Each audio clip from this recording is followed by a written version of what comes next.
2 years have passed from the time I earned my mass communications degree in one of the reputable state universities here in Manila. I always want to be a news reporter. Will accept any assignments, albeit a possible risk. And if I'm fortunate enough to have tenure and to be recognized due to my hard work, and if the masses find me appealing, a host of a documentary or travel show would also be great. I will visit different countries, have a gastronomic experience from other cuisines, will interact with different locals just to have a one-on-one regarding their cultures. However, if I'm not fortunate enough to achieve the aforementioned career goals, my second option is to be a DJ of a famous FM station. Will play requested tunes and my best effort to speak in English so I can sound affluent, cool, and well educated, given that this is the standard of intelligence in my country. It seems my 4 fruitful years in uni, along with a degree, brought me a similar role, conversing with different nationalities, trying my best to speak in English, albeit some wrong grammar that I've used from the time I've started this job. As long as I was able to comprehend and provide a solution to whatever person that I'm conversing to, though my current job title has a few differences compared to my dream careers. I didn't travel to another country, nor I need to appear on national TV or be heard on radio, which is fair enough given the present technology. I'm just here in an offshore office of an outsourcing company located in one of the business districts here in Manila. My ass stuck on a mono black chair for almost 8 hours a day, in front of a PC, accepting a long queue of calls from people residing from another country, with a number of states, different time zones, while I'm doing this during hours where people here in the Philippines are supposed to be in their beds or binge watching their pirated DVDs. Oh, by the way, today is my first anniversary for my first ever job as a call center agent.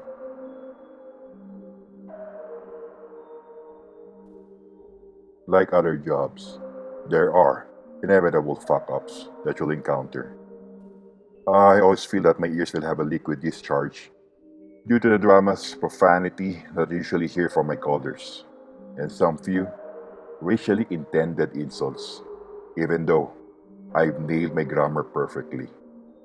Some callers will still recognize or have an intuition that their calls were routed to another country. If in case I fail my faux accent or my trying hard pronunciation. The only consolation is the job title itself. Many Philippines are wishing to have this job due to the above minimum salary, and as of this writing, many find this career cool, and some have also left their licensed professions just to be part of this promising industry. And yes, we Filipinos love Western aesthetics.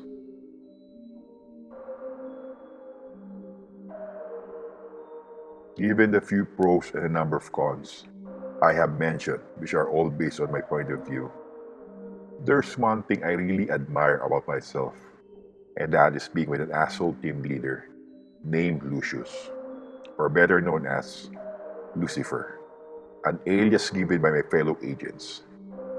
He is the kind of manager that will force you to go to the office and do your usual tasks, even though you have a contagious disease, like chickenpox or sore eyes. He doesn't know the concept of risk management. Even you'll end up your last moments on your work desk. Numbers and sales of his team are more important to him. This is due to the percentage that he usually gets from the successful upselling of his subordinates.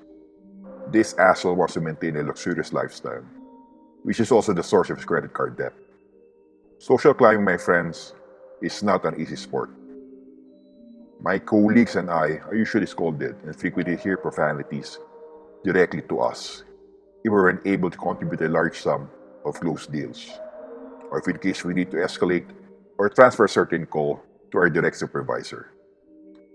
We have raised his unprofessional behavior to our site manager, but our complaint has obviously gone out to his other ear.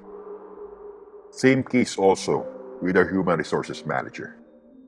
There were rumors that Lucius sold his dick and ass to either of these cocksuckers, or probably both.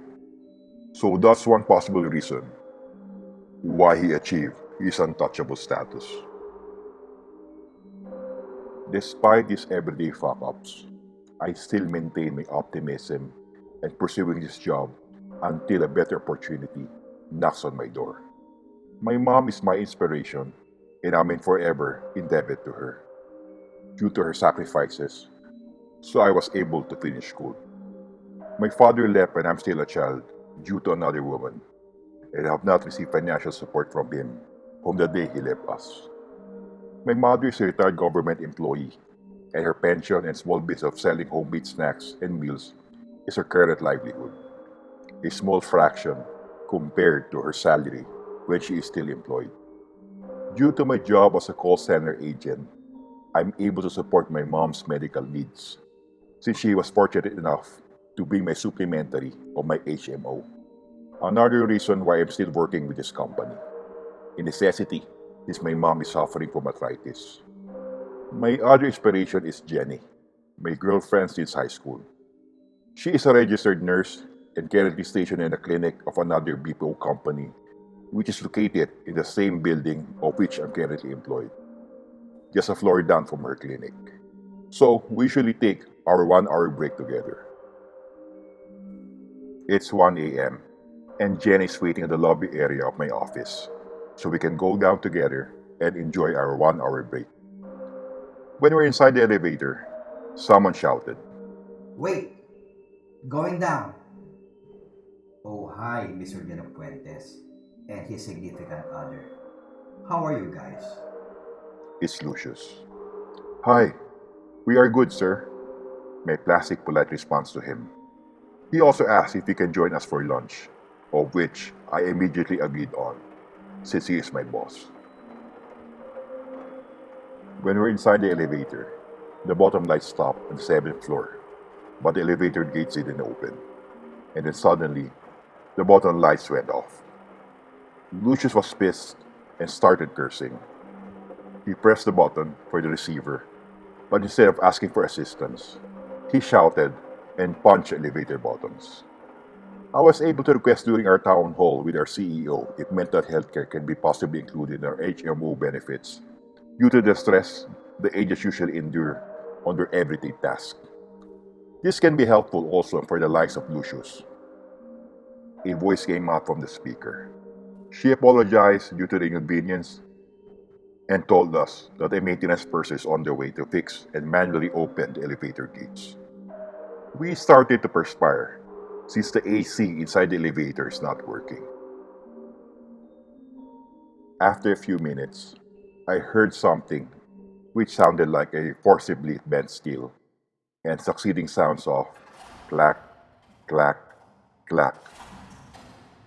Oh my god. I immediately hugged Jenny and placed my right palm on her forehead. Fuck, fuck, fuck. I don't wanna die. I knew what was going to happen next when I heard something snap. I whispered to Jenny, "I love you." I felt the force in my chest and my ears deafened when the elevator quickly descended. I lost Jenny on my arms when the elevator collapsed as I felt my head pounded. Although I was unconscious, the smell of dust and iron lingered on my nostrils.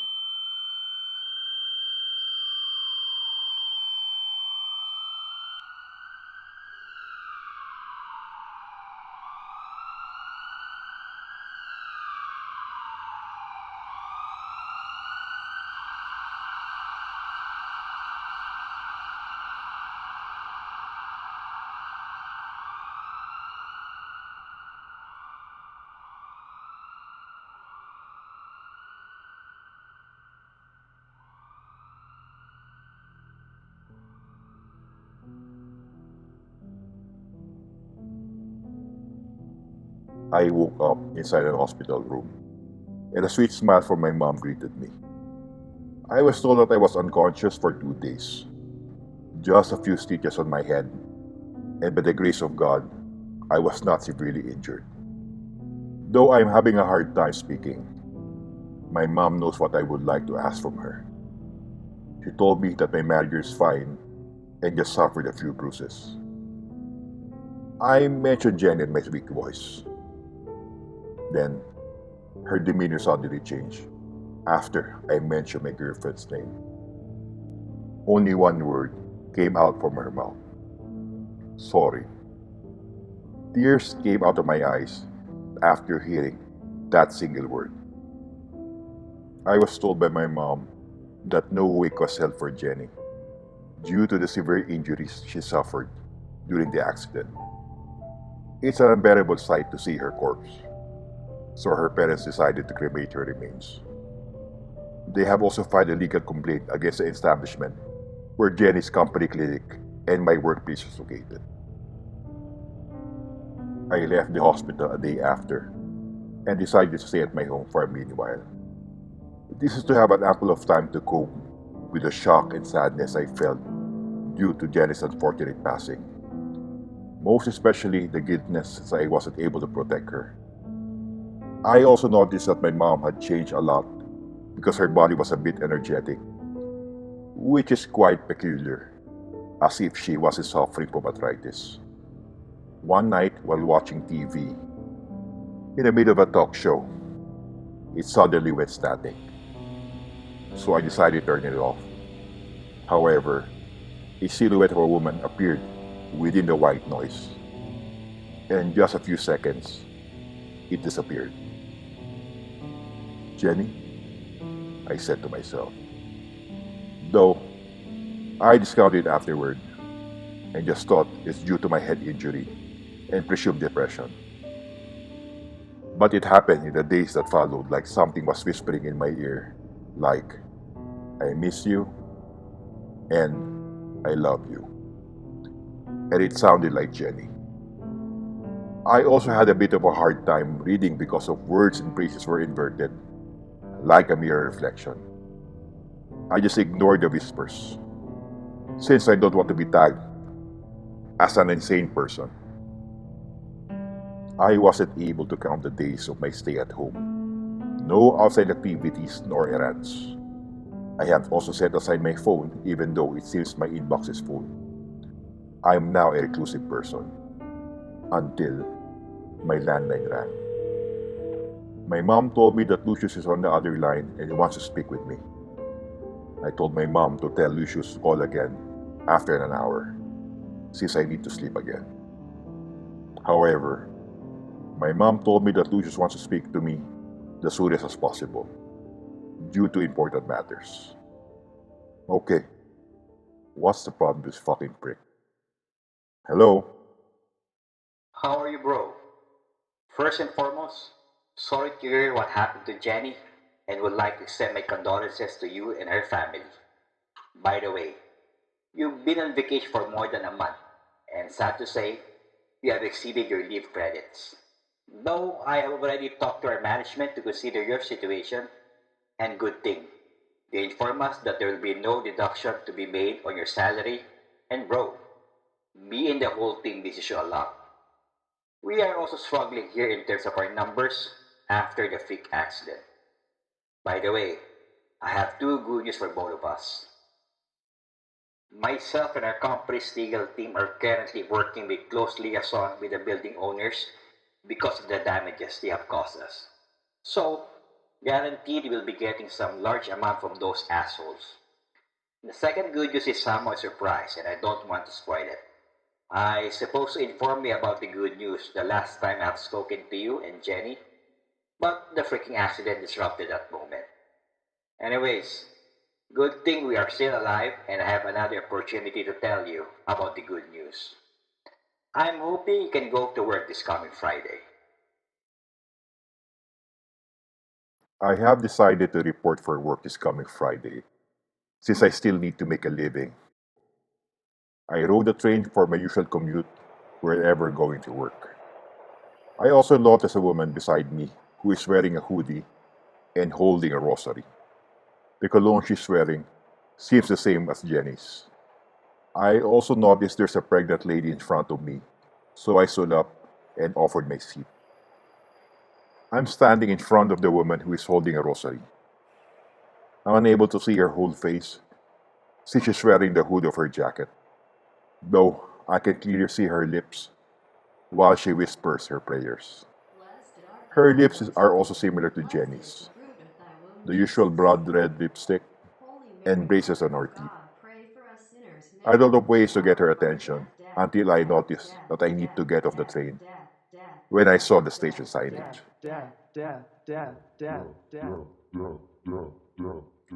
When I'm already in the building where my workplace is located, I've noticed there were two nuns who are holding lighted candles and a priest. They were praying in front of the collapsed elevator where Jenny was accidentally killed. When I entered my workplace, the lights were on, but the whole floor is covered with silence, and there were no employees on site. I just assumed that they're more likely at a meeting. So I decided to go to the pantry for a cup of coffee.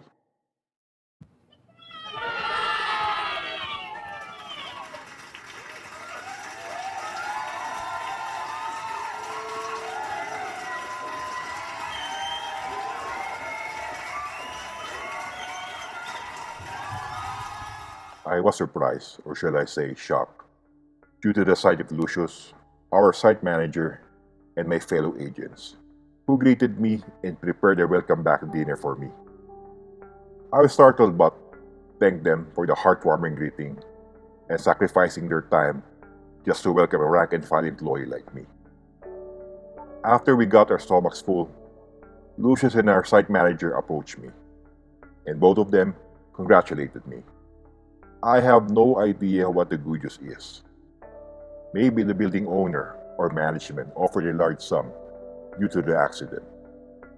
Until I was told by our site manager that due to my tenure, hard work, and dedication to my work, they have decided to promote me as a quality assurance officer. Aside from the salary increase, I will no longer answer phone calls from my customers. I only need to listen to live or recorded conversations between the agents and our customers. My job is to assess and check if the agents were able to meet the company standards in terms of service. I thank them and affirm that I'll do my best in my new role. To be fair, my work with the company as a quality officer came out smooth on the succeeding days, a far cry from my previous role. It seems that Lucius' attitude also changed after the tragedy. He now acts as a leader who raises the morale of his members, instead of a micromanaging asshole boss. Save a space on his team's metrics board so he can write motivational quotes and encourage his team to think outside the box. He also frequently buys free lunch to his members and gives 20-size frappuccino to the member who has the best metrics and high volume of sales for the week. The company's revenue is also good, so employees are also baiting themselves with extra revenues due to the commissions they usually get from the after-service sales. One day, Lucius approached me on my work desk and told me that our new sales coach likes me, which is definitely a confirmed check with 9 out of 10 babe rating. I thank him for the very flattering gossip and told him that's maybe her way to tell me to cut some slack on some disqualified sales bookings due to misinformation or failed service of a particular agent. Nah, you're such a killjoy.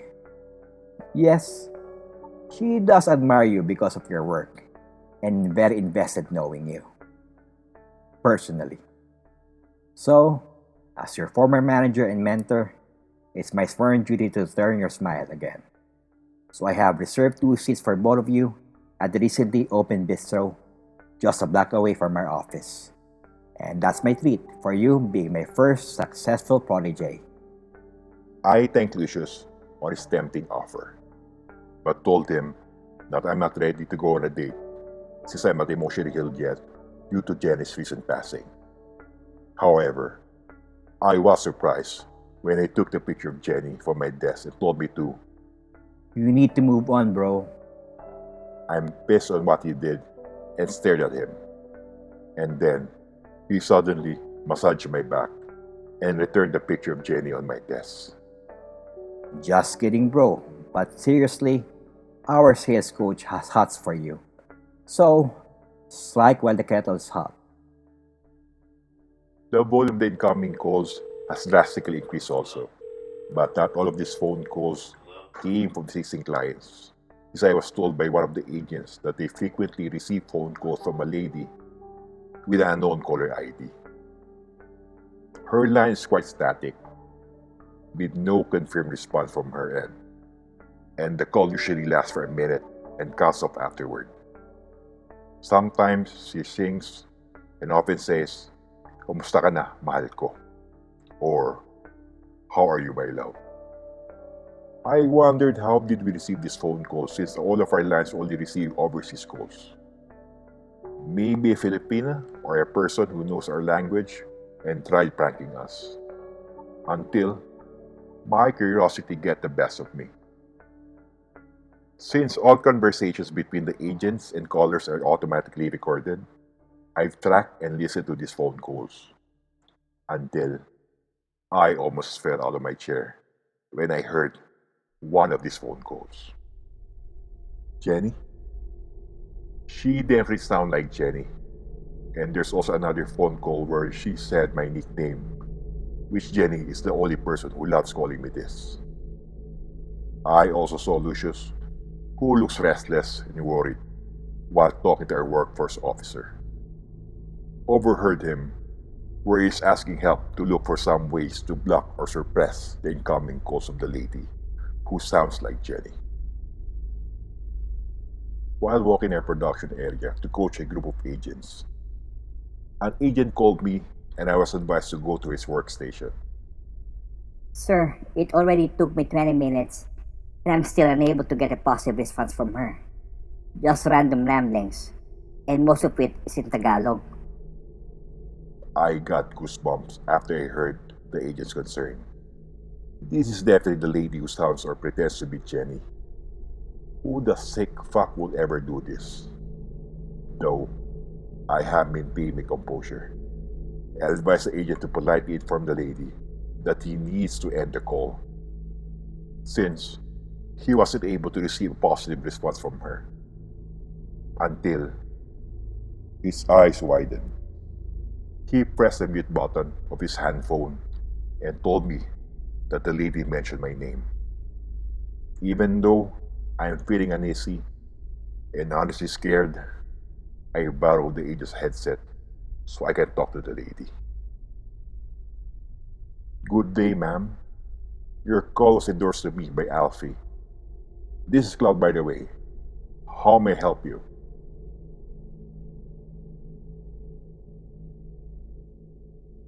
After introducing myself, she suddenly responded to me by stating my name and begging me to wake up. Cloud, Cloud, Cloud, I love you. Kaya mo yan. I set aside my any rational explanation behind this and just concluded that this is definitely Jenny. I'm unable to control myself and I cried. I told her that I love her also. Until I saw Lucius running towards me while shoving any person who hinders his way like a rampaging bull. Don't talk to that bitch. Drop the fucking call now.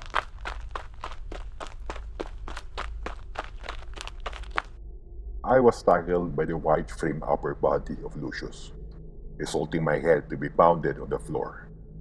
Almost felt the same when the elevator collapsed and fell off.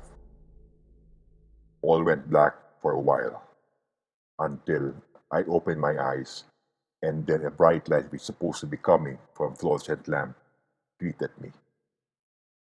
And suddenly, I heard two ladies crying, while the other one is holding my hand. Even though my vision is quite blurred, I didn't hesitate to call them. "Mom? Jenny?" I cried and hugged the two important women in my life. It seems I'm in an hospital room. My mom told me that I was unconscious for more than a week, and she previously thought my prolonged unconsciousness will lead me to a coma. She thanked God because her and Jenny's prayers were answered. They were startled when I responded to Jenny after she begged me to wake up. I left the hospital 2 days after. I told Jenny that my faith in God was renewed and thanked Him since nothing bad happened to her after the incident. I also asked her regarding Lucius' condition, if he is fine now or still recuperating due to assumed injuries from the accident. Jenny told me that Lucius wasn't able to make it due to the severe injuries he sustained after the elevator fell off. Oh, that's sad. He wasn't lucky enough to survive the fall. Hope my condolences can reach his bereaved family. Jenny smiled and told me that she is very blessed to have me as her boyfriend, since I'm a kind and forgiving person. Forgiving? Why? Have you done something wrong? My response to Jenny, and then I wrapped my arms on her waist and I kissed her right cheek. Jenny told me that the folded paper was found in Lucius' pocket after his demise. It's a signed letter, addressed to me, and it was dated the day we encountered the accident. Here are the contents of the letter. To Mr. Cloud de la Puentes. This letter is to inform you that your employment will end as of October 10, 2005. You have been terminated for the following reasons.